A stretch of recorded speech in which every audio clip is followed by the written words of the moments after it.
Whenever you're ready. Oh my God. Jessica! I've never been called a fox! Dana. That's a classy name for a Harry. I like it classic. Okay. Do you? Welcome to the Rants and Raves podcast. Sure. Out with the bad and in with the good, motherfuckers. That's right. Jessica. Dana. Hi, how are you? I'm great. How are you? I'm wonderful. Thank you. Welcome to the Rants and Raves podcast. I am Dana Powell. I'm Jessica Young. And we are here to rant and rave. Ta-da! Yes, we are. Jessica, how was the last 24 hours? It was great. Did I talk to you So much happened. Yes, within the last, well, we always talk, but yes, we last saw each other online 36 hours ago, I would say. Indeed. Mm-hmm. Anything exciting happened since then? Yes, I went to my first live performance back in a theater for the first time since... Was it Hamilton? No, but I want to see it again. I have seen Hamilton, but I would see it. I want to see it again. Like 30 times. Yeah. When we saw it, literally Alan turned to me and goes, I could see that again right now. Yeah, I love it. That's how much we loved it. Yes, it's so good. And I was worried too because I saw it very, very late in the game and I was like, it's so hyped up. It's never going to hold up to the hype. It totally was mind-blowing. It was even better than I expected. Yes. Yep. It is the first musical that I, as an adult, have bought the soundtrack to and listened to fairly regularly. Yeah. Like I did Les Mis when I was young and was like, I want to go into theater. Yes. Oh, the Les Mis. Oh, God. That's another show that really is so epic. My dad took us to that when we were kids, and I was just absolutely mesmerized by the whole staging of it. The story. I loved it so much that I actually read that big ass book. Oh, you did? Yeah. Ooh. I've never read it, but I bet it's great. I love the story. I'm sure it is. You know, I don't remember anything, but. Also, the movie was great, minus Javert, played by one Russell Crowe. God bless, but the man is not intended for musicals. No matter how much he and his mama think. No, I did not see Hamilton. What I saw, I feel like you would love it. I know you have a friend who is a magician and illusionist. I saw a show called The Enigmatist at the Geffen Playhouse in LA, which is a lovely theater we have in Westwood, right by UCLA. I feel like I've seen that and went to learn more on Instagram for that show.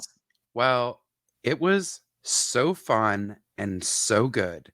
The performer's name is David Kwong, and he was absolutely fantastic. He is one of the current constructors of the New York Times crossword puzzle. Oh. He's a real smarty pants. He's also real easy on the eyes, okay? Oh. No, seriously. He's young, he's attractive, he's engaging. Like, he's the total package. So listen, I am up for any attention from a male that I find slightly attractive. As long as you're not one of the men at the 7-Eleven that refuse to stop speaking to me, I am probably going to welcome your attention with batted eyelashes. Hello. Well, then you too could go and sit and maybe be chosen for one of his He won't choose me because I'll be sitting there bouncing, going every time he looked at me. I just need attention.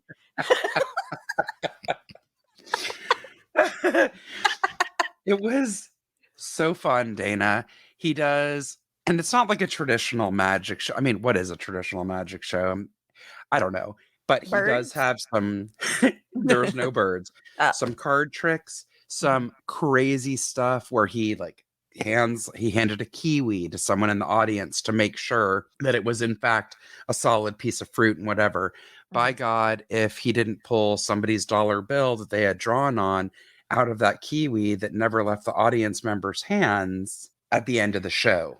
He did stuff that Wow. was mind-blowing. No one else ever entered or exited the stage. It was just him the whole time. He constructed on a giant, like, pull down thing that he had behind him on the set. He constructed a crossword puzzle with the audience based on clues and things that happened throughout the night. It was so engaging. It was so fun. It got you out of your head. It wasn't sitting through something that could be boring, could be great. It was just fun. And even cooler, before you entered the show, they had 4 different puzzles. And by puzzles, you know what I mean? It's almost similar to like an escape room. You've got to look at this thing and be like, what is the common thing in here? Or what's the theme? Or what's the pattern? There was 4 puzzles. And if you thought you had the right answer, you then walked up to the conductor that they had outside, and they would punch your card. It was a map, and that was your admission to the show. And then you were to hold on to it because it was used towards the end of the show. Everything was interactive. It was such an amazing experience and so fun to be back with people laughing and clapping and enjoying it. It was fantastic. So wow. They required vaccination proof, and they were very diligent. I give them big props. It's the first place I've ever gone where they were being real discerning. They did not just grab it and go, okay, go in. They were like writing down info. Like, they were really making sure everybody was not trying to pull a fast one. And everyone was wearing a mask. And the person who announced the show came out and said, thank you for joining us. Blah, blah, blah. We're so happy to have you back. Also, as you were told when you purchased your tickets, you must keep your mask on at all times while indoors during this performance. If at any time, for any reason, your mask slips ever so slightly, an usher will come up to you and ask you to put it on correctly, or you will be asked to leave. Good. Yeah. So nobody was playing around. I mean, it was great. Perfect. I felt very safe. It was a wonderful experience to be back in a live theater. My God, what a treat. That's awesome. That sounds fantastic. Yes. I did nothing last night. I watched I watched The Way Down on HBO with Gwen Shamblin. How crazy is it? I love that you started it right away. I've got to start it. Yeah, it's insanity. Tell everyone what it is. It's this Christian woman who started her own religion because she grew up, I guess, sort of like fundamental Baptists back in the day when women weren't allowed to speak or talk. So then she like went to Christian school and stuff. Anyway, she started her own religion. And then told all the women they needed to be skinny. So most of her preaching was about being skinny. And then it became like how the men take over. And like she married this. I mean, I guess you could say he's very handsome. It's clear in his life he was considered extremely attractive and kind of got his way all the time. But he was an awful person and like accused his ex-wife of sexually abusing their daughter just because he didn't want her to have the daughter because she didn't want the daughter raised in that religion because he married this woman. But I have never seen bigger hair, I don't think. You sent me a picture of her hair, and I literally was like, okay, this is a caricature. This is a Groundlings character. I know, right? I come from a generation where they had to squish girls' faces down like little mice to fit their hair into their school pictures. Oh my God. This was more than I've ever seen. And it was interesting to watch her get crazier and crazier and her hair get bigger and bigger. And people in the documentary even mentioned how her hair kept getting bigger as she got crazier. Oh my but God. Nobody had the nerve to tell her, like, you didn't go against her. Oh my God. I know I'm not crazy. Tell me if I am. One of my favorite characters that I ever saw you do at the Groundlings when you were in Sunday Company was wasn't it like an evangelist or a preacher's wife or something like that? Oh, Am I yes. crazy? No, no, no, no, no. I did that with my friend Matt Kelly I in a show loved called it. The Understudies. Yes, yes, Yes. yes. And we were Southern evangelists. We were basically righteous gemstones Yes. 15 years before it ever That's right. happened. Anyway, that's what I did with my my downtime last night. Oh my God. Well, you guys, Dana and I were full of rants before we even started our show. Our green room dump today was about Mhm. lots of insanity. Oh man, definitely. And I'm about to bring up a point that I didn't bring up to Dana. Surprisingly, I saved All it for right. my rant. I'm ready. Well, I don't know if this has made national news yet. I'm pretty sure it has. It's been Pretty touched on sure. by our local news, but it's a Certainly really not big as deal. yes, correct. You Yeah, got I an think I got an apple. Apple News alert about it a couple days ago. It's crazy. So, my rant today is about the oil spill that occurred off the coast of Orange County, which is right below Los Angeles County, where Dana and I live. Again, again. Yep. Yeah. So, I'm just going to read you a quick little blurb. A ship's anchor may have hooked, dragged, and torn an underwater pipeline that spilled hundreds of thousands of gallons of crude oil into the ocean off Southern California, according to federal investigators who also found the pipeline owner didn't quickly shut down operations after a safety system alerted to a possible spill. Amazing.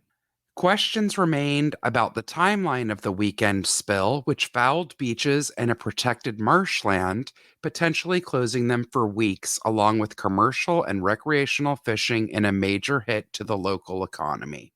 Oh.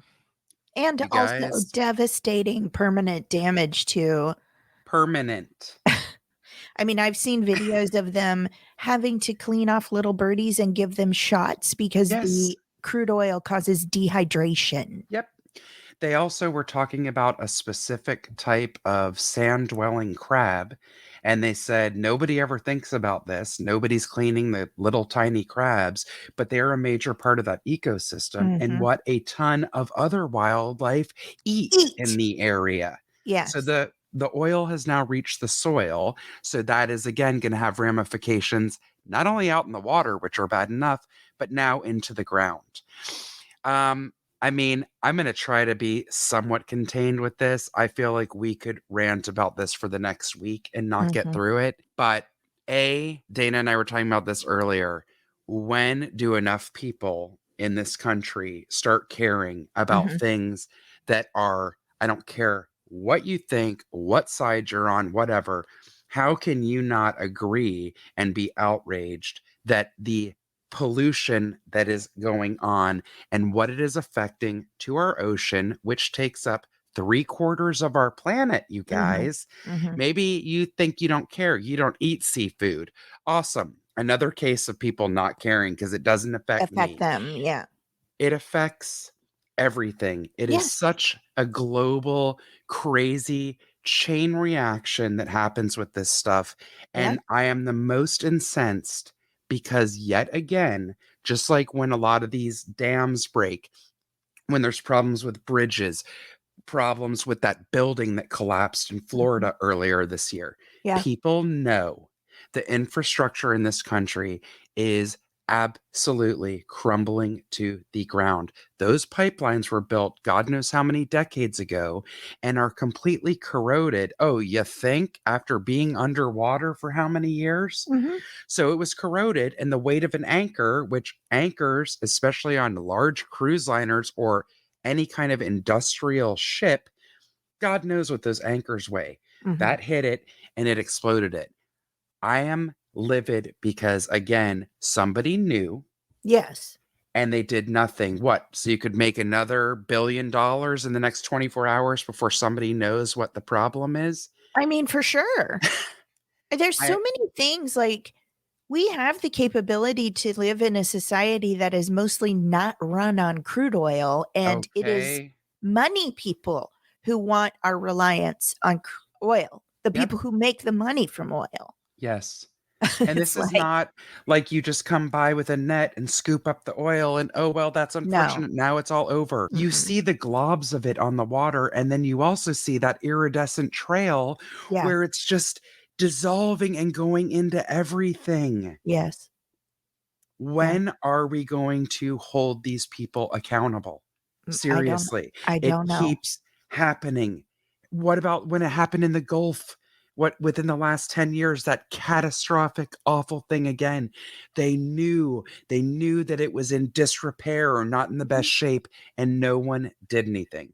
I am Mm-mm. so tired of people going, oops, or oh, we'll do something when it's And too then late. spending millions of dollars to make a commercial that we see going, "We are so sorry. Uh-huh. We have done our best to clean Uh-huh. these animals." No, you're not sorry. You're making money still, and you're killing our planet and Yep. us. And people forget about it within a few days Yep.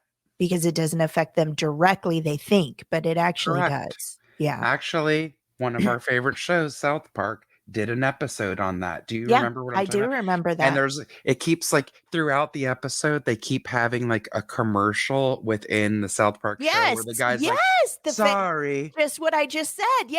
we're Yes. sorry. I do remember that. Sorry. My favorite is the Yes. guy laying naked on a bearskin rug and he's like shrugging his shoulders and he's like, sorry. Ugh. Yeah, it's awful. It's And it's really, really, really bad, and, they're and it's saying one of this is those the worst things one in years. that's one of those things that it's like, this is why our planet is dying. Yes. And you think you don't care, but when the smartest human being we're aware of alive right now, who is what I tell you, a 10-year-old child or Mhm, something like that, mhm, has all of a sudden become obsessed with how she needs to get to Mars because she has to have a planet to live on when she grows up. uh-huh. You might ought to start listening. Yep, They say she's smarter than Einstein and Stephen Hawking. yep, So she wants off this planet bad. We might ought to start yep. changing some things because a lot of it's too late.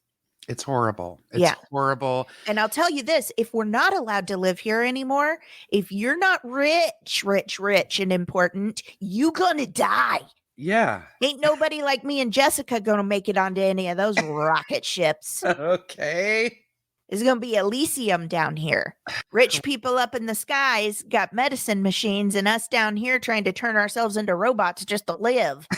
We're gonna be living the sequel to Waterworld, and it's gonna be called Dirt World, and it's set in the San Fernando Valley. Oh, good. And there ain't no good porn in it. That joke's probably lost on a lot of people. Ah, San Fernando Valley is the capital of porn in Los Angeles. yes, it is. Yes. Yes, it is. You can buy a mansion out here and rent it out for porns and be a millionaire. Oh my God. Oh, You know Jessica, what? that might need to be our next new income venture. Maybe. It can be slug porn, so not Ew. too offensive, but our favorite fascinated by fungi guy. Yeah, See what I did there? I did. He posted a video of two slugs mating today, with Genuine's pony playing in the background, and He I likes to pretend like he ain't nasty. uh-huh, Oh, he's you like nasty boy. Meow, meow, meow, meow, meow, you nasty boy. I see you all that. spanking them mushrooms.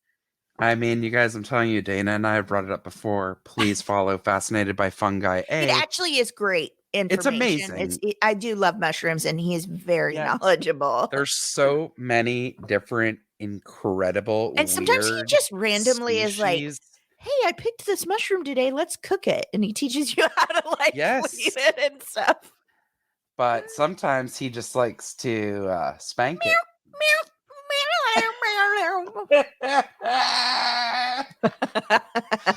It is hilarious. Anyways, I'm sorry to yell, but I'm kind of not. Like, I'm just tired of it. I No. don't care if it's depressing or bringing people down. This is reality, you guys. I know people are like, oh, enough, or we can't always focus on this stuff. Yes, we have to. We Well, have to start we have demanding to. a change and holding people accountable. We absolutely do, because the reason that we're already here is because people keep turning a blind eye. I mean, just this Yes. morning, um, there was a school shooting.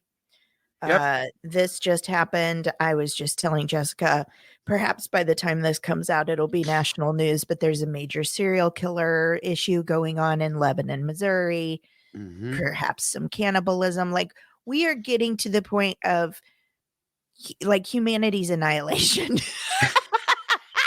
that may sound dramatic, but it's It's like crazy. the last few years have just been exponentially Insane. insane. Yep. And what's happening too is people are becoming desensitized by it, saying, I don't Mm-hmm. want to hear it, or I get it, or whatever. Well, Uh-huh. nothing's changing. So you do Nothing. need to hear it. Yeah. You do need to know that our planet and our species as human beings are going to hell in a handbasket. And if Mm-hmm. you don't believe in hell, then I guess we're going and disappearing. Whatever it is, you just need to know it's ending. Okay. Whoa.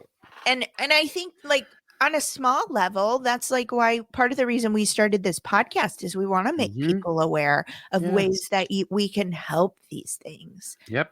So, yeah, it's just a mess, right? Mm-hmm.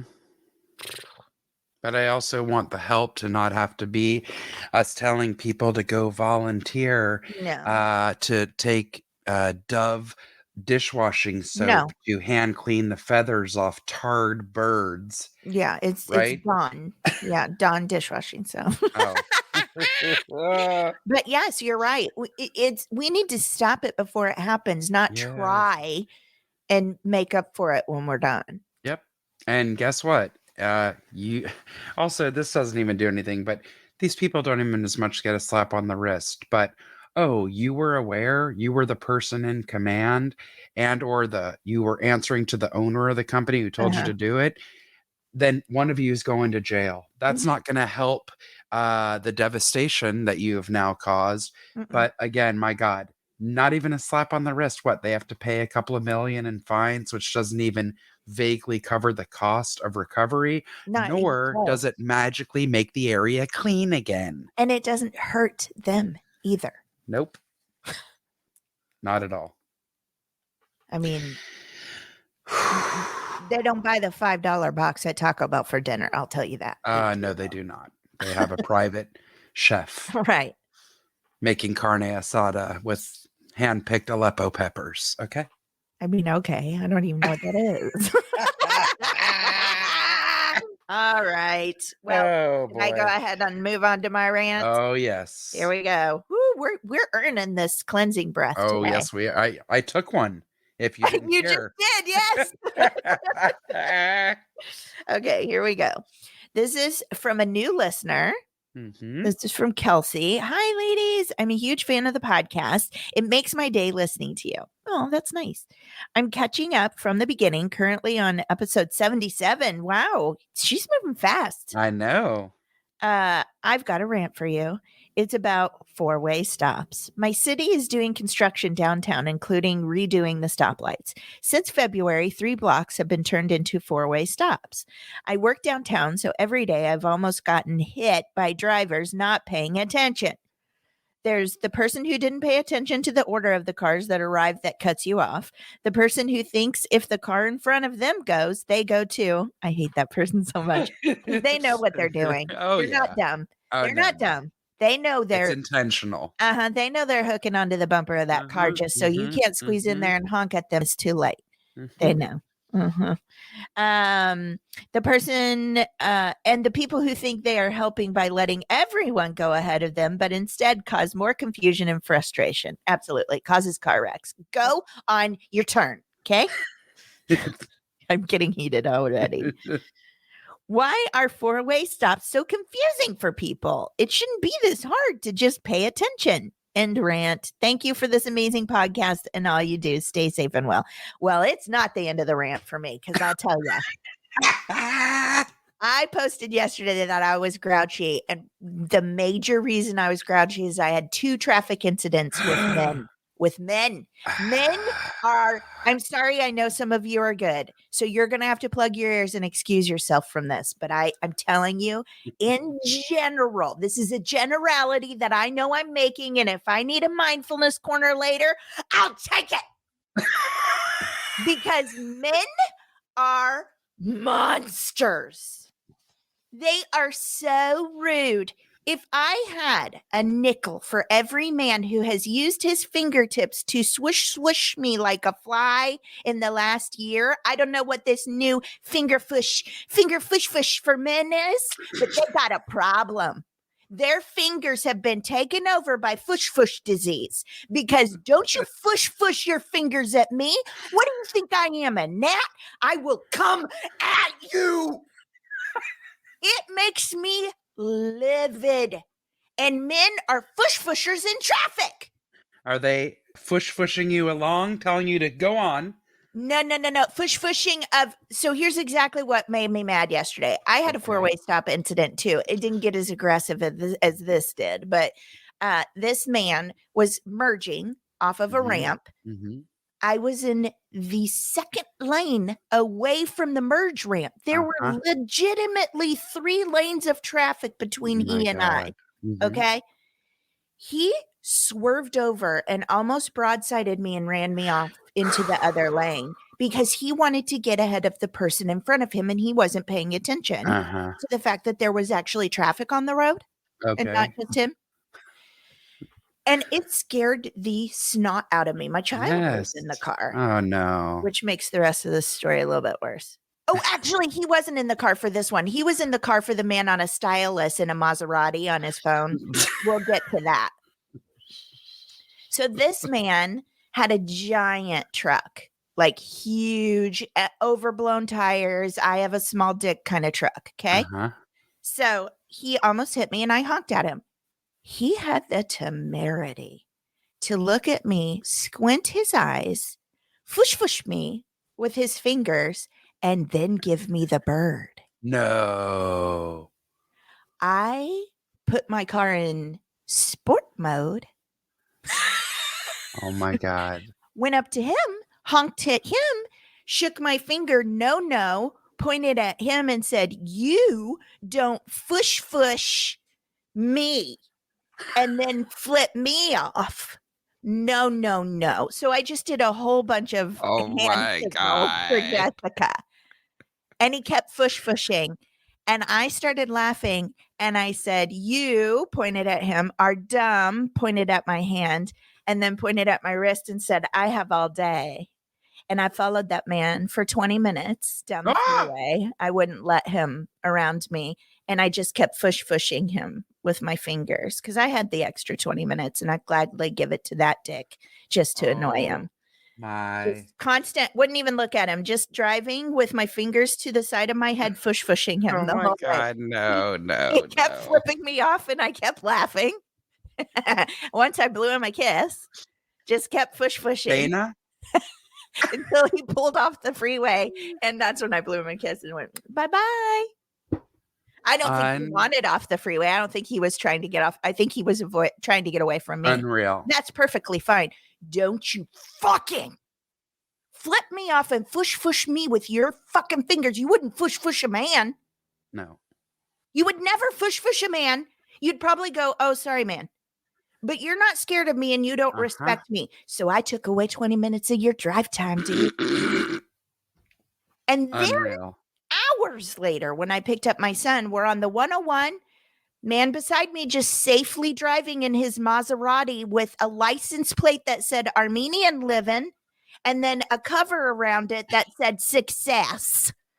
With some kind of stripper type woman bent over with her butt in the air beside his license plate on his phone with a stylus from 2001. Drawing or finding something on his phone while we're all going down the 101. It's actually insane. I also honked at him and pointed at my head and said, "You're crazy." And then stuck my tongue out and pretended I was drawing with a stylus. I cannot. And he didn't fush me. He kiss-headed me. He went like that. I know you can't see it, listeners, but like, and then promptly almost rear-ended a Prius, which made me very happy. Oh my God. But four-way stops, it's the same thing. Just follow the rules. Don't make your own rules that service you, and don't make your own rules where you're scared and you let everybody go because you're absolutely screwing everyone. It's like when you're on the freeway and you don't have anywhere to be, so you drive 30 miles an hour when the speed limit's 65, and you leave 6 car lengths in front of you, but no one can get around you because traffic's still happening. And so everyone behind you is just furious as car after car get ahead of them, and they're now 20 minutes late to where they're going to. Just drive!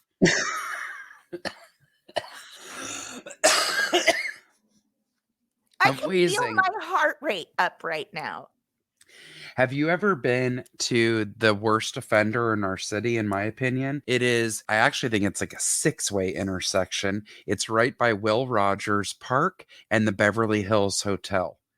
It's Sunset Boulevard. I do know what you're talking. Yeah, I avoid that area as much as possible. So I used to have to go through it for over a decade for work, and there is no worse stop sign, stop way, whatever the heck you want to call it. And Kelsey, I feel you, because every single day, everything that you wrote in that rant is exactly what happened. Every time, every day. Yes. It's the worst.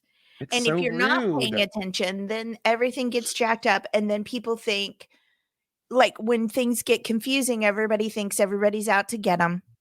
So they're instantly as angry as I just got. Like, I called Dan Tipton yesterday and I said, we are headed home and I am going to stay there because I'm not appropriate for public consumption today. Oh my God. It was the truth. I really did have to ground myself. I was not. I tried getting out. I had 2 very unpleasant interactions, and I wanted them to be more unpleasant. So I just grounded myself. I think that's smart. I think so. I think it was for the best. Oh, man. We need a cleansing breath. We do. Kelsey, thank you for writing in. Clearly, you've touched a nerve. Yes. Oh, my God. I still have so many more sassy things I keep wanting to say. And I'm like, Dana, stop it. Okay. We like to rant out frustration. Sometimes they're important. Sometimes they're not. Sometimes they're affecting our planet. And sometimes they just make me so mad I have to ground myself and say, oh. So we have a wide breadth of emotions. But we like to rant it out. I'm getting all of this out right now. We take a deep breath. Blow out all that frustration. This is a perfect example. And then we're going to fill up with some interesting, some funny, and some goodness for the rest of the day. That's going to be our fuel for the rest of the day. That's right. I might scream. I usually say, if you're in a place where you can scream it out, I might scream it out. So I know I'm going to scream it out. I don't know why I'm acting like this is a premonition I'm having. I'm going to. So Jessica, may I have you lead the cleansing breath while I mute myself, because I am home alone and I am going to scream. Okay, wonderful. I'll let you take over. Okay. Just put your feet on the ground and take a nice, long, slow inhale. And exhale.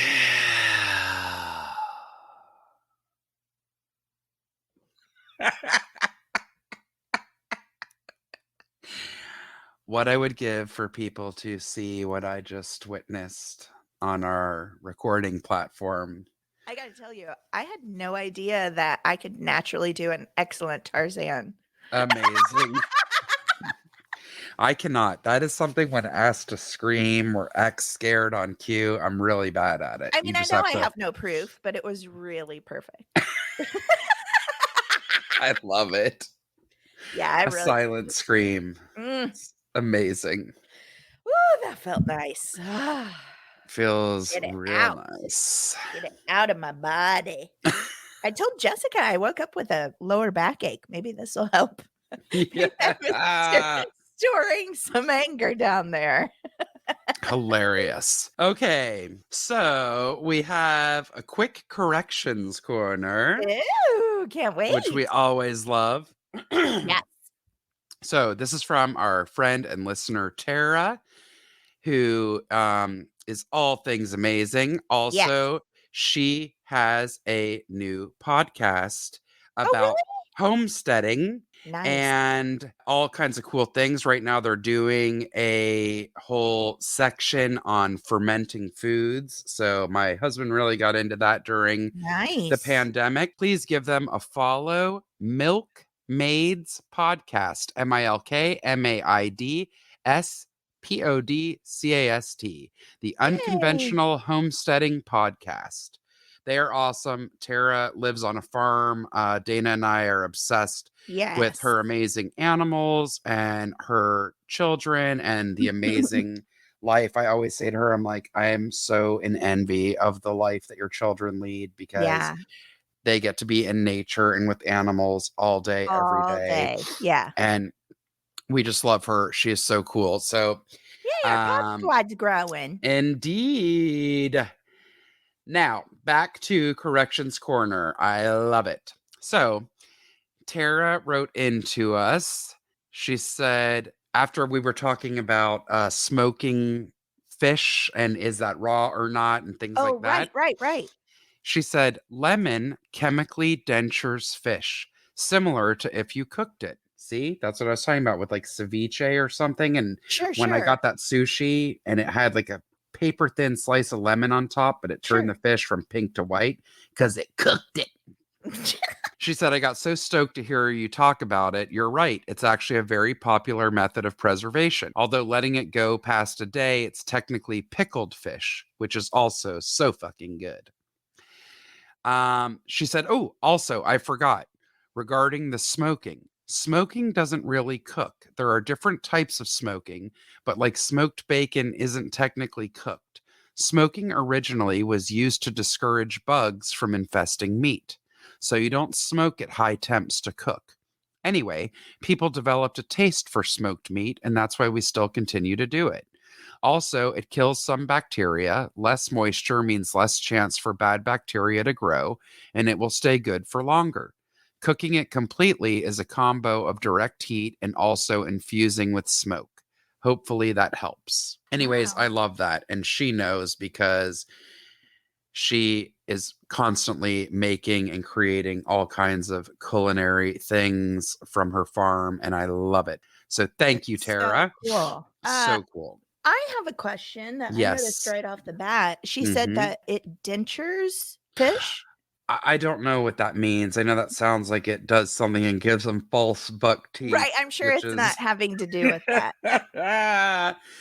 But no, I do not know exactly. I'm curious. I'm gonna have to look into that. Look it up. Yeah. I always like new words that I'll forget within, like the use of new words that I'll forget within 5 seconds. Hello, that's why my favorite subject in elementary school was wordly wise. Did you have that? No. It was like a small section of school and it came with a workbook and it would give you 10 words and they were big, like words that you probably never heard of. That's not that they had to be long words. They were just interesting and not necessarily part of everyday vernacular. I, to this day, remember the word offal, which is like the byproduct or the parts of meat that are not the select cuts. It's all the other parts. Oh. I learned that from Wordly Wise. Yes, hot dogs are made of offal. Can you spell it? OFFAL. OFFAL. Oh, I don't know. I've never heard that word. Wordly Wise. I loved it. You had to learn the word and it gave you like the full definition. Then you had to use it in a sentence. You had a multiple choice, which is like offal is similar to blah, blah, blah. It was great. And I'm telling you, it really helped. That's some SAT prep if I ever did see. Interesting. I love it's obvious too that that's what I got hung up on and not the actual information about the fish. This is a lot about my brain. Hilarious. Okay. Wow. Okay. Now I will dive into my corner of animal instincts. Okay. I sent this to Dana. I was Yes. dying. I think it's like going viral. Yes, It's probably maybe a little bit for the killing aspect. Which yeah. sounds horrible. And usually when I'm talking about it, it is. And it is horrible, but this is a sweet story. It's fine. It's It's not fine, but it will be fine. amazingly odd. It's odd. After killing the 2 males she was paired with, Oh, we started off with it. That's what I was referring to. She uh-huh. murdered her other 2 partners. Yes, this crane. After killing the 2 males she was paired with, Walnut the crane fell in love with her zookeeper. Mhm. This is really amazing. Walnut was born in a species recovery breeding program in the 1980s. By the way, we will post the picture of Walnut and her zookeeper. She's a big crane. She's I real don't know big. how tall the zookeeper is, but he's going to have to be at least 5 feet tall. Well, she comes up to his shoulder. Yeah. So again, I don't know how tall this man is. The bird standing on her feet is up to his shoulder. Yeah, she's a big girl. She was born into a species recovery breeding program in the 80s. The program had crane chicks hand raised by human volunteers. And at that time, they did not fully understand the measures necessary to make sure the chicks do not imprint on humans and retain their identity as cranes. As a result, her keepers believe Walnut does not recognize other cranes as members of her own species. Mm-mm. It has not been proven that Walnut killed her previous suitors. However, there is a persistent rumor in the white-naped crane conservation community that she did. They're not doing anything to be like, I swear she didn't. I swear they're not tamping that rumor down. No, I think she did. she killed her men. Because the species is highly endangered and the gene pool of the captive population is small, it's pretty important for the survival of her species that Walnut A, mate, and B, not kill a bunch of other cranes. Yeah. The actual name of the keeper is Chris Crowe, Crowe, but that's pretty hilarious that his last name is part of the aviation phylum, whatever. Right. Also pretty amazing the amount of enjoyment your face got out of bug-eyeing and leaning towards the computer at me. They both arrived at the Smithsonian Conservation Biology Institute in 2004. Oh man, I'd like to work there. Walnut immediately began paying special attention to Chris and ignoring the eligible male crane in a nearby enclosure. Walnut initiated their courtship, performing the opening moves of a mating dance. Mm-hmm. Chris realized that if he reciprocated the mating dance, it might be possible to artificially inseminate Walnut with her participation and consent. The process normally involves restraining the bird. It worked. Chris and Walnut, I can't deal with this. Chris and Walnut have had 5 children. 5! They have 5 babies! Who were raised by other crane couples at the facility. Yeah, because she ain't got time to share her man with those babies. She'll eat them first. Get the babies out.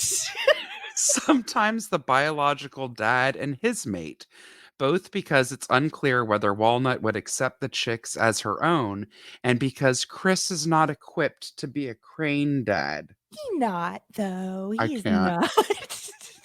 However, the Institute provides her with artificial eggs to sit on, and Chris takes his turn looking after them. This would not work with real eggs because he can't sit on them properly, but Walnut seems to feel that he is on the job if he just stands over them. She needs to raise her standards, but I mean, it's still cute. Okay, now this is where it gets, I don't know if it's cute This is or where creepy. it gets creepy. This, what you're getting ready to say. Nothing before has been creepy. I can't. Chris accepts that he is pretty much married to this bird. Yeah. White-naped cranes live to be about 60, Mm-hmm. 60 years old, Mm-hmm. and they mate for life, so he knows he can't retire while Walnut is alive.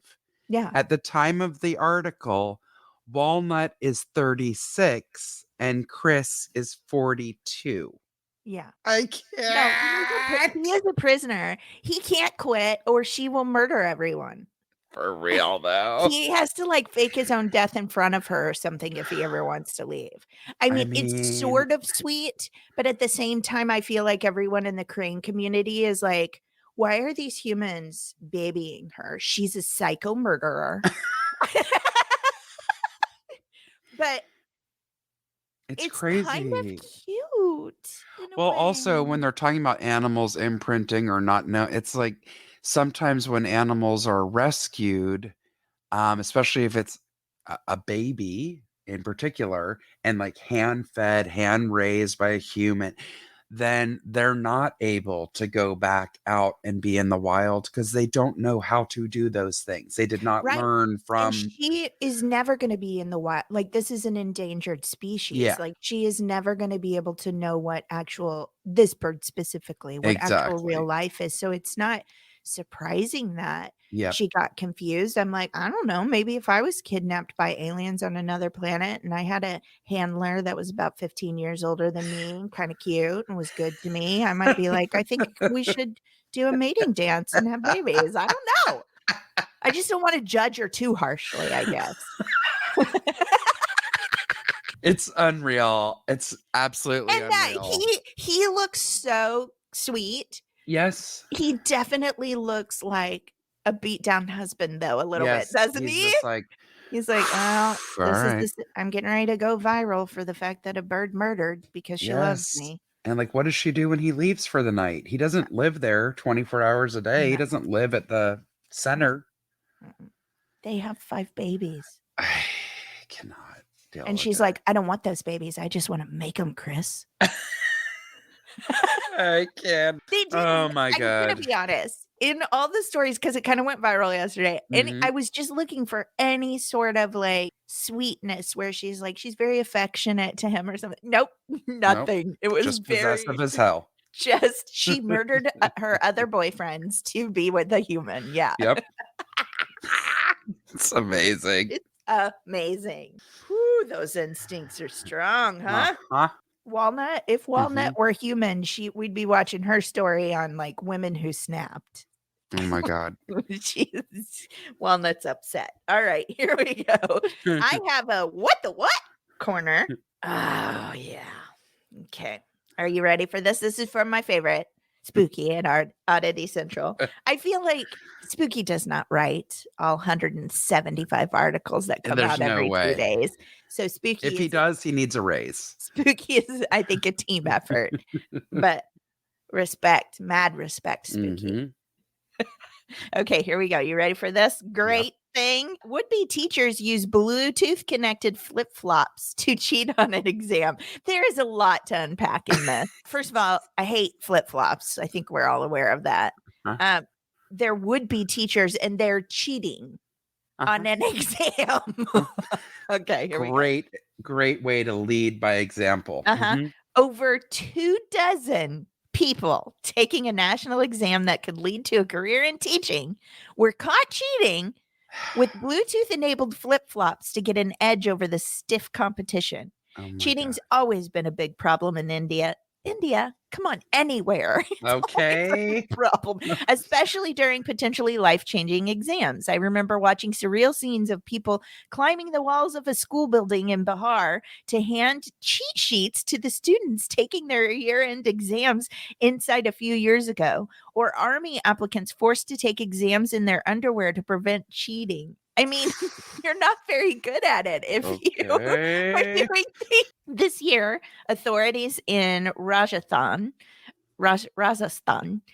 went as far as cutting the internet connection in the state during the exam to prevent cheating, but they still couldn't prevent savvy cheaters from trying to get a leg up through nefarious ways. The latest method of cheating reportedly involves Bluetooth connected flip-flops sold by criminal gangs. Oh my God. It's not funny. I don't know why criminal gangs sound so cute though. Remember, didn't we have a cartoon animals that were the Get Along Gang? Oh They were God. on Yes. roller skates. Good time gang. Something. We'll figure it Yes, out I and know what sing you're it. talking about. We'll figure it out and sing it without request. Anyway, criminal gangs for up to 600,000 rupees, which is $8,000 a pair. What? I don't know any teacher that has a salary high enough to come close to purchasing those Okay. flops. Also, they're not even teachers yet. So I don't know what job they got. More No. than 4,000 test centers were set up across the Indian state for the teacher so it's called Rajasthan Teacher Eligibility Test, REET, on September 26th. The test hasn't been held since 2018 and is considered an entry into teaching career, an important opportunity for many, important enough to risk cheating on the exam and landing in jail. Okay. For dozens of candidates last Sunday, they went to jail. With the internet turned off statewide, shoes and sandals banned in test centers, and thorough searches at entry points, authorities thought they had every base covered, but cheaters always find a way, right? Cheaters in nature, they're always going to Right. find a way, according to Jeff Goldblum. Over two dozen of them were caught wearing flip-flops with a SIM card concealed inside. The phone was Stop connected it. to tiny Bluetooth earpieces embedded deep in their ears to make them less visible. Whoa. What? The slippers had a SIM card, and the candidates had this bug implanted in their ears. In one case, we had to take a doctor's intervention to find the bug as it was so deeply implanted, one police officer said. No. Yes, the cheaters' plan was to have accomplices on the outside call their flip-flops so that they could just discreetly dictate the answers to them and then receive the answers in return. Only some of the would-be teachers started acting strangely before entering the exam halls, which prompted an extra thorough search that revealed the high-tech footwear. So they weren't even good at wearing their incognito flip-flop Bluetooths.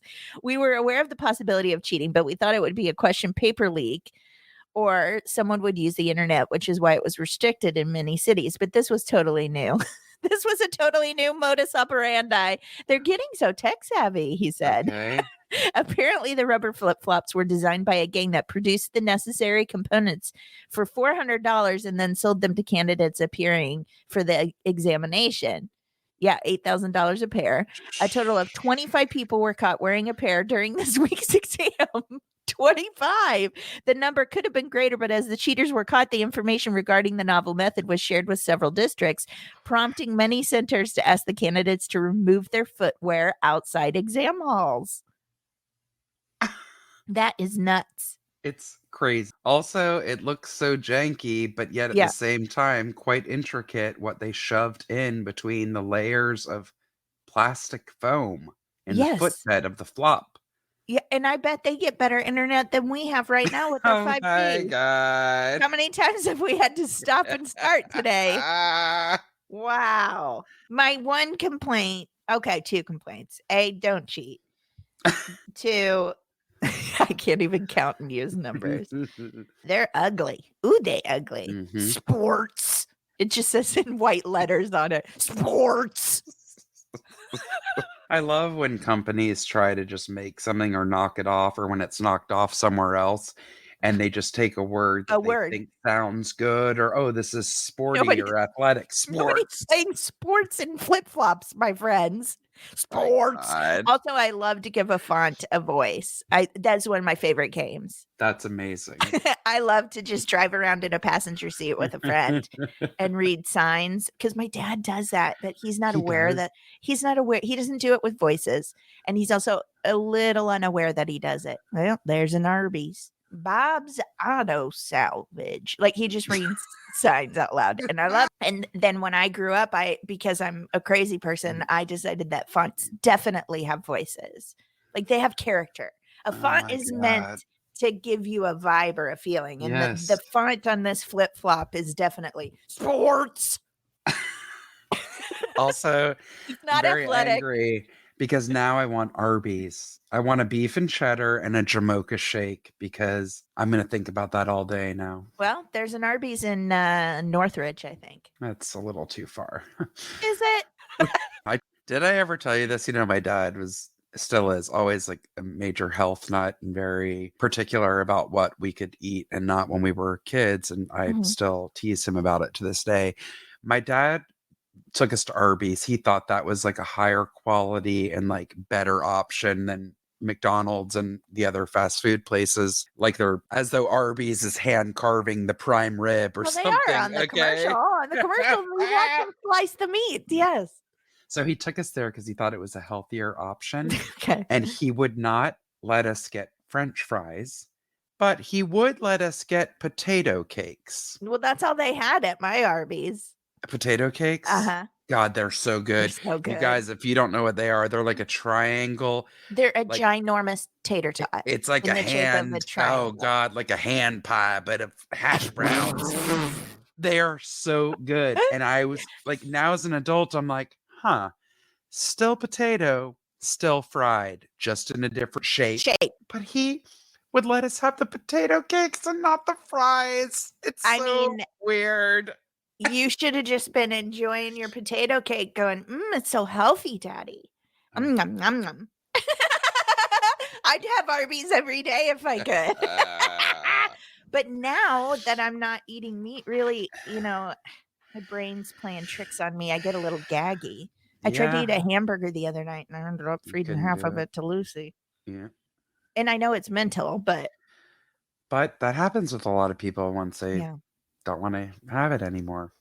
Because I was craving, I was like, I've earned this burger, whatever that means.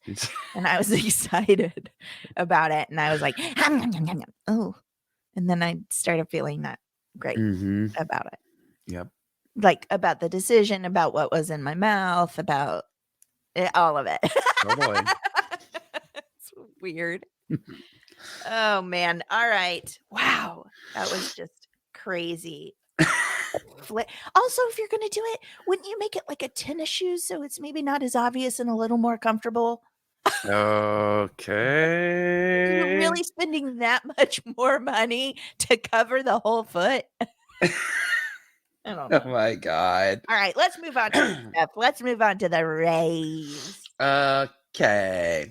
So, you guys, again, not a sponsor, but you hopefully can and will be one day. Target, wink, please wink. Sponsor us. I spend a lot of time at Target. It's like my escape. So anyways, I was in there and yes, I like to walk the entire store. You never know what new fun they add.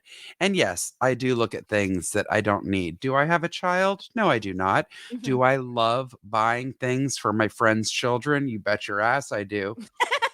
So I came across, it is one of the cutest collections I've seen in a long time. And you guys know, like, Target has these special, like, pop-ups or collaborations with different artists or designers.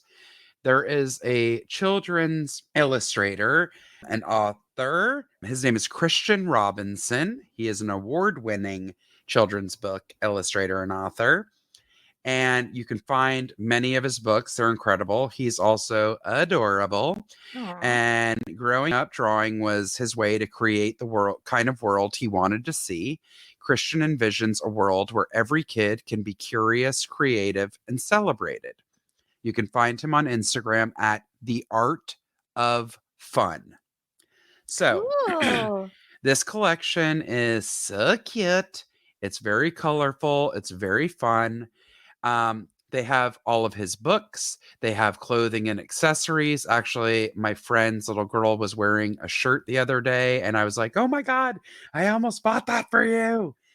And I loved it because it's a bunch of children, all different races, all different kinds of people. One of the children is in a wheelchair.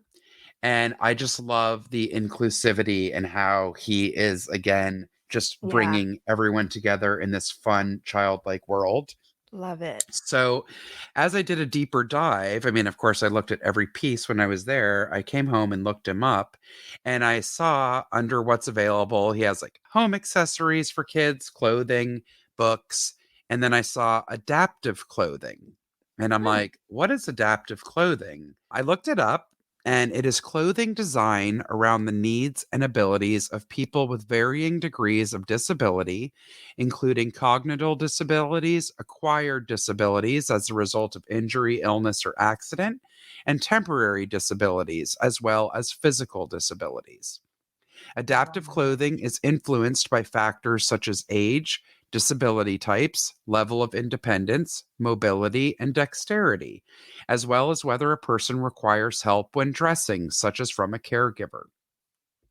Despite common misconception, adaptive clothing is utilized by people with a wide range of disabilities, ranging from wheelchair users and people with more visible disabilities to those whose disabilities are not as visible, but still find themselves limited by the construction of typical clothing. Adaptive design, a core component of adaptive clothing design and construction, proactively addresses these foreseen limitations by adapting clothing to the wearer, benefiting both them and their carers or healthcare professionals to be more efficient, as well as preventing potential back and shoulder injuries. Wow. Lovely. Amazing. Yes. Didn't know it existed. I I didn't hope. either, but that's so wonderful. I don't want to hijack, but I will say No. it's very encouraging that slowly, very Yes. slowly, we are starting to see inclusivity in this way. Yes. There are a lot of schools, or at least a couple. I don't know about a Mm-hmm. lot, but I know of one in particular here in Los Angeles that is their main goal is to have every person just be together. So like the Mm-hmm. class system at this school is set up that no matter your um people in the wings program was what we Mm. called it when we were kids, like overachieving in Uh-huh. academics, Uh-huh. and then people with physical disabilities, cognitive disabilities, Mm-hmm. everyone is in the same class. So And cool. everyone is given the resources that they need if they need an attendant with them or anything else. Mm-hmm. But these children are growing up with one another and it's just normal. Yes. They don't treat each other differently. They see what each other's needs are. They allow for that. There's no Mm-hmm. bullying, there's no making fun because it's just normal. They've grown up It's seeing it. And I think that's incredible. And this idea of adaptive clothing, that also should just be normal. yes. And I never even thought about it. we think that we're so caring and aware of people with different types of disabilities. I'm here to tell you 100% for a fact right now. LAUSD knows that they're breaking the law for Mm-hmm. children with disabilities, full Mm-hmm. blown breaking the law, and Mm-hmm. have been doing it since August 16th, the day that the school doors opened. Mm-hmm. They're continuing to do it. They have said to people's faces, yes, we're aware, and they Mm-hmm. refuse to change it. They would rather just pay It's people shameful. to be quiet and not give these children what they're worth. They're throwing these children away. Yep. So, what is the name of this person that's doing this line? His name is Christian Robinson, and we will put a link to it if you go to As in, target.com. like almost like Christopher Robins, because adorable. How Kind sweet. of. It's so cute. And again, like another thing I love, so I'm looking at it right now. They have like different collections. One is called Mammoth Explorations. So he did like a woolly mammoth, a saber-toothed tiger, and all that. And in the picture is a little boy in a wheelchair. I also commend Target because I noticed that they have some of the new, what do you call it? Posters and artwork that's up in the stores. I noticed one of the models are using is a little girl with Down syndrome. Yes, they're This having is diversity in their so advertising. Yeah. amazing. And like you said, when we were kids, everything was separated. Oh, There they was were no hidden mixing. They were from the hidden. world as much as possible. And it is so incredible to Mhm. now know that hopefully this just continues bringing people of different levels all across the board together so that this is normal. Well, I'm telling you, another great way to learn about this sort of stuff is this is just how I use the evil social Mhm. media. I started originally following Special Books by Special Kids, which I've talked about ad nauseum on here. I just love him and what Yes. he's doing and his mission. And even though it's painful when we lose a friend because you get to know Mhm. these people, I have grown as a human being so much as a result. And I Yep. have found other people that I'm learning from, like the autistic cats, which I've also mentioned a million Yep. times. Yesterday, one of them shared a story about their interaction. They were volunteering with two people Mhm. of special needs, and the communication they had that was so real and raw that people of neurotypical Mm-hmm. behavior probably wouldn't have noticed, because we speak to them in condescending manners and as if they don't understand when they Right. do. So anyway, autistic cats, fidgets and fries, special books by special kids, and all the people that they interact with, and Mm-hmm. these are the people that are teaching us to be Yep. better, and I appreciate it beyond belief. Absolutely. Because I'm not joking, that really is true. LAUSD is absolutely breaking the law and Yes. taking advantage of children with special needs, and people don't even know about it. No, and it's not So, okay. it's not okay. And, there's only so much that a few voices can do, Yep. and the only people hurt by it are these children. And Exactly. and they're not stupid. They know. Yes. They absolutely know, and they communicate that to the people they love. Yep. And thank you, Target, and thank you to this person for making that in the public consciousness, putting it in the public consciousness. It's huge. Yeah. And again, like you can look up more, you can do a little research about adaptive clothing, but you can look at it here. It's part of his collection. There's clothing that is not adaptive, but is also part of the collection for people who do not need it. There's adorable toys and lamps and all kinds of things for a kid's room. His books are fantastic. He won several awards for his book Last Stop on Market Street, which Mm. is a personal favorite because I love San Francisco. He has an amazing book called You Matter. And on the cover, it has a bunch of different children, all different races, playing a parachute game. And again, one of the children on the cover is in a wheelchair. It's people from like around the world. It's so sweet. He also did a book on Josephine Baker. He's awesome. So freaking talented.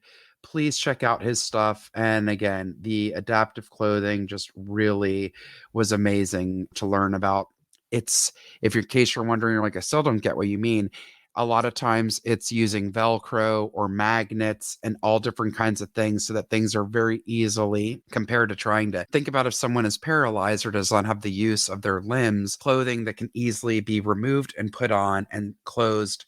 And they also do it for people who are older. Like there's adaptive clothing now for people with Alzheimer's, for people who have incontinence. That's It's, amazing, because I never even knew it existed. when I shattered my arm and I had all those surgeries for so Yes. long, for a What did long you even time, do for a shirt? I couldn't wear clothes, so I Yep. couldn't go anywhere. Well, that wasn't feasible because I knew I was gonna have to have multiple surgeries, and, so, my grandmama and I, we went to the store and bought the largest men's size button-up shirts I could find, and Mhm. then I tried to finagle, well, she did because I only had one arm, to finagle the buttons so that at the very least it didn't look like clothes, but my boobs were covered and my arm was out Yes. instead of like looking like Grimace. Does that make sense? Oh my god, Where yes. my arm was just Yes. under, like, basically I'm just wearing a tarp at that point. Yep. So I understand that on just that basic Mhm. level, not an everyday my body can't move this way level. Totally. Yeah, it's amazing. Thank you for raving about that. That, obviously that's something very close to my heart. Mhm. People with different sorts of disabilities, be it cognitive, physical, whatever, and Mhm. the treatment and acceptance and equality of their life. Equality, Yeah, exactly. it's just like every time you see an interview with someone like that and they say, do you want to make friends or how can I be your friend? That's one of the things Special Books by Special Kids asks. And Mhm. they all say, just come and say hello. Yep. Just say hi. You can ask me Mhm. whatever you want. Just say Mhm. hi. They're just like us. Yep. They just have different abilities and disability. Like we're all, Exactly. I don't know. Anyway, thank you, Jessica. I love that. Yes. It's so cute. You're gonna love it when you see that collection. Okay. So it is Breast Cancer Awareness Month this Mhm. month. And so we got this from our sweet listener, Ram Duke. He is one of our very, very good friends. That's his handle on, on Instagram. But I need to read this little blurb beforehand. Am I correct, Jessica? Yes. Okay. So let me, oh, sorry. I thought I had it pulled open and I didn't. No worries. Here we go. So this is from our friend Linus. Hi, ladies. It's Breast Cancer Awareness Month. Losing family and friends to this dreadful disease has had me trying to educate the importance of BCAM. I speak with someone each day of October about BCAM. Sometimes I would forget my lapel pin or sometimes lose it. I said there has to be a better way for me to represent the cause each day. So 4 years ago, I decided to have my left thumbnail painted pink with a white ribbon painted on. Now I can represent every day without losing my pins. That is so cute. I love that so I much. know. I love it. Yeah, now you won't lose your pin. Okay, here we go. This is the Susan G. Komen Foundation that we're talking about here. In 1980, Nancy Brinker promised her dying sister, Susan Komen. Did I say Corman? It's Hmm. Komen. Sorry. It's Susan okay. Komen, that she would do everything she could to end breast cancer. Brinker started Susan G. Komen Foundation in 1982, and it is now the largest breast cancer organization in the United States.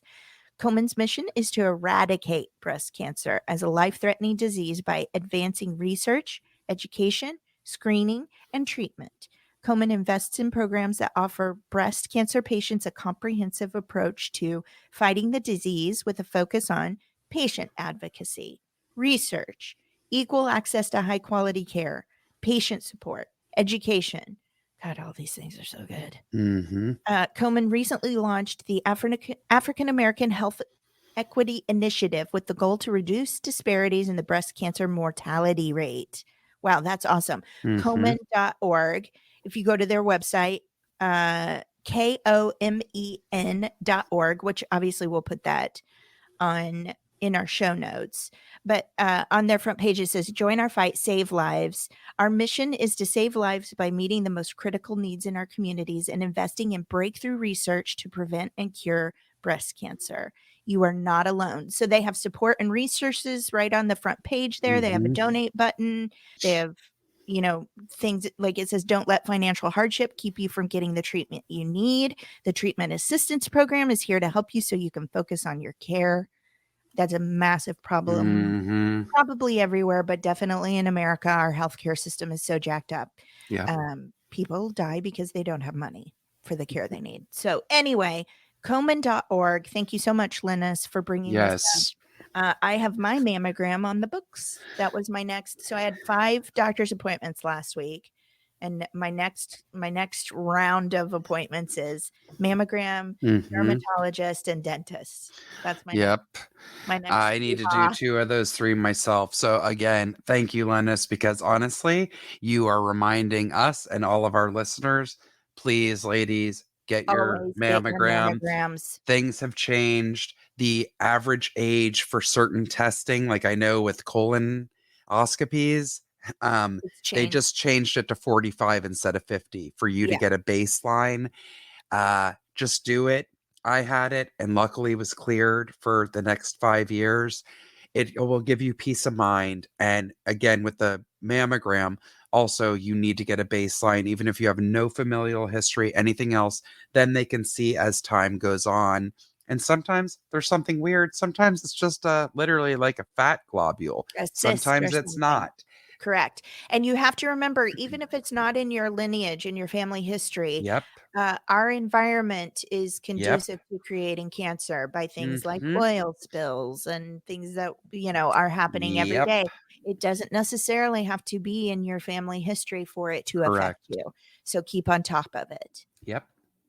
Um, And yeah. there's so many organizations. Like I said, we picked Komen because it's the largest. So I know there's like chapters of it all around the country. I actually did a 5K for it probably 8, 9 years ago. Oh, wow. With a group of ladies. Yeah, that was man, I did it. I walked the last half of it, but I did it. It I was a would have light walked the whole thing. well, I started with a light jog, and when I say light, I mean walking on sunshine. It was a real light jog, okay? When I Um, did my latest heart screening, where they do the stress test and mhm, he's like, mhm. "You're gonna need to undress from the waist up." And I was like, "My bra too?" And he goes, "Yeah." And I was like, they said there could be some light jogging. I got some big old ladies. There's going to be a lot of flopping going on. You know that, right? This man was so embarrassed. He blushed so hard. He's like, it's okay. We'll make sure it's okay. There was some flopping going on, ladies and That is gentlemen. hilarious. But whatever. Got to make sure we're all. I do have Yes. a lot of family history, and so I am setting baselines Mhm. for some of these things, Yep. and I think it's important. Good. Yeah. Glad to hear that. You are too, Jessica. Indeed. We're both working on it, and I We know we've got are. some other listeners that are in our medical Slow and steady our wins the medical race. bandwagon here. Exactly. But it's easier to do it to feel like I have a group of you with me every time I Yes. go. Going, just 100%. all of you are going, yep, this is where we need to be right now, Dana. And it Yep. does help. That's right. Oh, Jessica. Dana. I think that's our show. I think it is. Oh man, I talked a lot and then I hijacked your rave. What? No, you did not. Do you want to tell people how to get a hold of us? Yes, please keep these things rolling into us on Facebook or Instagram. You can find us at the Rants and Raves Podcast. You can send us an email directly at the Rants and Raves Podcast at gmail.com. If you feel like getting on Twitter, since that's the only thing that didn't crash with the social media after as much as we shit shutdown, talked Twitter, and it they were was the the one that only worked. one that stayed up. You can find us at raves_the, or you can go to our website, www.therantsandravespodcast.com, and hit the contact button. Oh. Thank you, Dana, as always. I love that we are getting to see each other more this week. Yeah. I'm going to hopefully be seeing you this week. We're going to do a little porch sitting. Yes, for some chatting and catching up and having fun. Yeah. And thank you for being you. Thank you. Doing this fun ride with me every week. I know. really love it. It always boosts my Yes. mood, and it keeps me off the streets from yelling at Schuster Peterman. Amazing. We'd like to end the show talking about. Is there anything you're watching? I know we already talked about The Way Down. We all did Lulu Rich. I am watching a show, and I'm very excited because I already knew one of our friends was on this show as a series regular, but another old friend popped up in it, and I was like, oh my God. It's on Showtime. It's called Work in Progress. I've heard of it. It's starring, the lead in it is the creator of it, and she is the lead character. Her name is Abby McEnany. I probably said her name oddly. A friend of Dana and mine, Celeste Pishu. I never say her name right. Peckhouse, Pishu, Celeste. Oh God, I'm sorry. We love her. Dana and I did a show with her for many years called The Waiting Room. Celeste is incredible on it. And Megan Kelly, if you remember from way back in the day. In years. I believe she lives in Chicago, and the show is filmed in Chicago. Yes. So she appeared in a recent episode. Nice. It is a really great show. I've heard it's wonderful. I've seen a couple of episodes, but I haven't dug in. The writing is outstanding. It's, again, under 30 minutes. So I'm a big fan, even though I love shows that are long and I want more. When there's a 30-minute show, you are forced to pack in, cut the fat, and get straight to the point. There's no BS or boring, lagging stuff. No. These episodes are really jam-packed. I just finished the first season. They are currently airing season 2. I'm about to now catch up with that. It is very poignant. It is so relatable in many ways as far as fears and anxiety and how we perceive ourselves and how we think others are perceiving us, but it's really all in our heads. And that can, unfortunately, leads to self-sabotage. I am the queen of that. I know I'm not alone, but just always assuming and writing the story in my head when it's like, why didn't I just speak up about how I was feeling instead of creating a story that never existed or that wasn't the case at all? It's a great show. I highly, highly recommend it. There's some fun.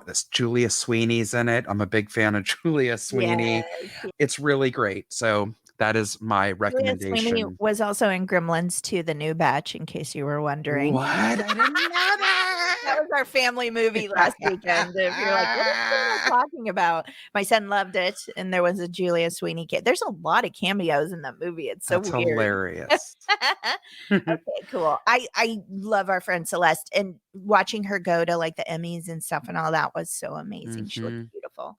That's wonderful. Yes. I did, for all of my crime junkies out there, I did The Devil You Know on Hulu. There's 2 seasons, and each season is a particular story. And it was Yes. fascinating. And the second season, they really delve into some social media and internet, Oh. the effects that it's having, and how AI, we don't realize, is actually controlling a lot of our trends, and a lot of these people who are getting so off base, and so a lot of zealotry and stuff, like How AI creepy. is feeding into that because it recommends things to you. Whatever. It's just fascinating. So anyway, The Devil You Know. Yeah, there's some other stuff going on. It's Halloween season, so I'm like, how much do I want to say to people? I heard In the Earth is supposed to be a good one. I'm gonna do that this weekend. Anyway, whatever. This is, you can have your own hobbies. You don't have to do what we tell you. But I do like to end the show with a point to ponder. And since it is spooky season, and everybody's looking for their spooky content, I wanted to give this to you. You may be saying, Dana, I don't like scary things. It's not good for my brain, and I should be careful what I'm putting into my body in every way. I know I have this battle with myself clearly, but I want to give you this hot tip. Watching horror movies can help boost weight loss. Now, I said, what? Because I watch a lot of scary, and I ain't seen no boost in my weight loss. Oh my God. If you want to lose weight fast, guys, you might want to consider a marathon of different kind. Sure, a physical run can get your heart beating fast, but horror movies have a similar effect. Fear and adrenaline increase our heart rate, boosting how much calories we burn. However, lack of sleep can slow down our metabolism and cancel out that effect. So I guess that's my problem. Also, it's not really recommended for people who scare easily. Whatever. Listen, guys, get out there. Get you a spooktacular ticket in your hometown. Go to a Screamoween somewhere. And let's burn some calories, y'all. Also, just because it was the fact right above it, Fender guitars. The guy who invented Leo Fender, he never actually learned to play the guitar. What? Yeah, his craft was electronics. All right, guys, we'll be back next Tuesday. I love you, Jessica. I love you too. Everybody stay safe, be kind, and we'll be back next week. Ooh. Spooky season. Pumpkin ween. Bye. Boom. Bye. 3 calories right there.